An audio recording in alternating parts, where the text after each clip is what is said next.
उन्वान आहट, ये घर एक रूह के कब्जे में है। रेहान और उसकी बीवी आयशा अपने 2 बच्चों के साथ एक नए घर में मुंतकिल हुए थे। ये घर शहर के किनारे पर एक पुरसुकून इलाके में था।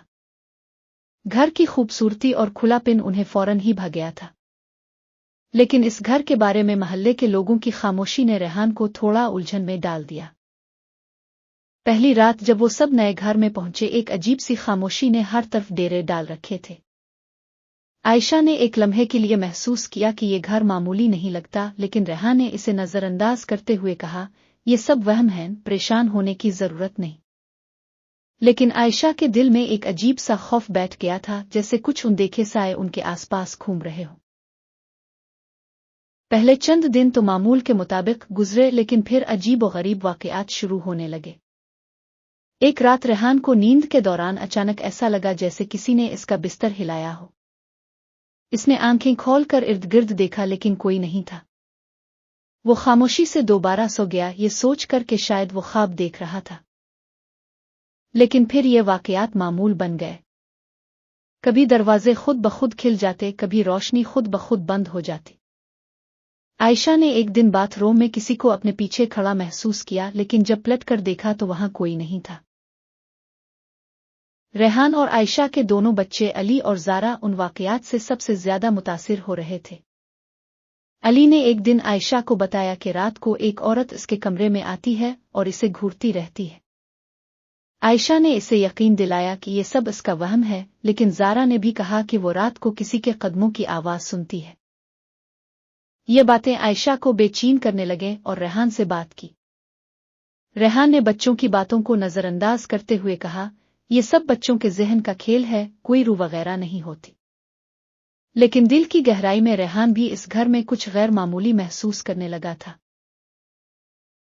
एक दिन रेहान महल्ले के एक बुजुर्ग हाजी साहिब से मिला। हाजी साहिब ने रेहान को कुछ ऐसी बातें बताईं जो उसके दिल को दहला गईं।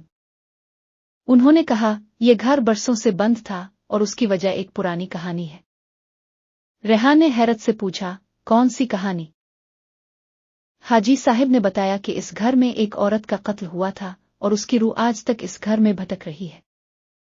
वो औरत किसी से इंतकाम लेना चाहती है और जब भी कोई इस घर में रहने आता है वो रूह इसे तकलीफ देती है। रेहान ने इस कहानी को सुनकर खुद को मजबूत जाहिर किया, लेकिन अंदर ही अंदर इसे खौफ महसूस होने लगा।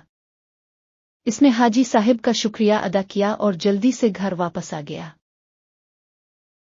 रात का वक्त था और घर में अजीब सी खामोशी छाई हुई थी।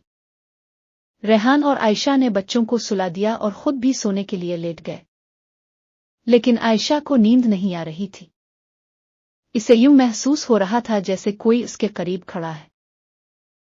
अचानक इसे अपने कमरे के दरवाजे पर किसी के कदमों की आवाज सुनाई दी। वो कांप गई और रेहान को जगाया।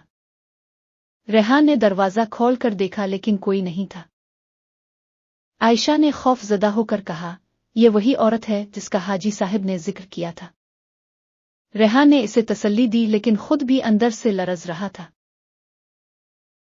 अब उन पुरस्रार वाकयात ने पूरे घर को अपनी लपेट में ले लिया था। रेहान ने फैसला किया कि वो गांव के मौलवी साहिब से मिलेगा और उनसे दुआ करवाएगा।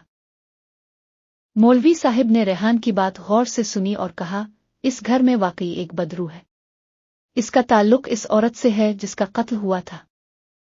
मौलवी साहिब ने रेहान को कुछ दुआएं दें और कहा कि उन्हें रोजाना पढ़ा करे।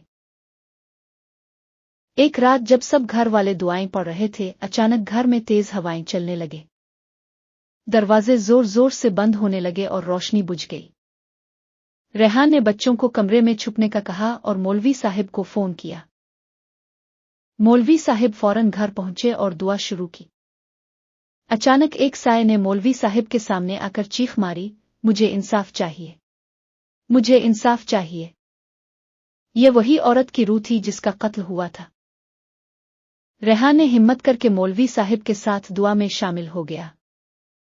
दुआ के दौरान अचानक वो साया गायब हो गया और घर में एक अजीब सी खामोशी छा गई। मौलवी साहिब ने बताया कि इस रूह को सिर्फ इंसाफ की तलाश थी। इस औरत को बेदर्दी से कत्ल किया गया था और उसका कातिल आज तक आजाद घूम रहा था। जब तक इसे इंसाफ नहीं मिलता इसकी रूह चैन नहीं पाएगी। रेहान ने फैसला किया कि वो इस औरत की कहानी को जानने के लिए हर मुमकिन कोशिश करेगा। इसने पुरानी दस्तावेजात को देखना शुरू किया और मोहल्ले के बुजुर्गों से इस वाकये के बारे में पूछ-गुछ की। रेहान को आखिरकार पता चला कि इस औरत का कत्ल उसके अपने रिश्तेदार ने किया था जो अब भी इसी शहर में रह रहा था। रेहान ने इस मामले को पुलिस के हवाले किया और कातिल को गिरफ्तार कर लिया गया। जब कातिल को सजा मिली तो इस रात रेहान के घर में सब कुछ पुरसुकून हो गया। रेहान ने महसूस किया कि वो साया अब नहीं आया और वो औरत की रूह को आखिरकार सुकून मिल गया था। ये कहानी इस बात का दर्स देती है कि किसी की जान लेने का अमल कितना खौफनाक होता है और इंसाफ हमेशा आखिरकार अपनी जगह बनाता है। रेहान और उसके घर वालों ने ये सीखा कि सच्चाई और इंसाफ का रास्ता ही रूहानी सुकून का जरिया है।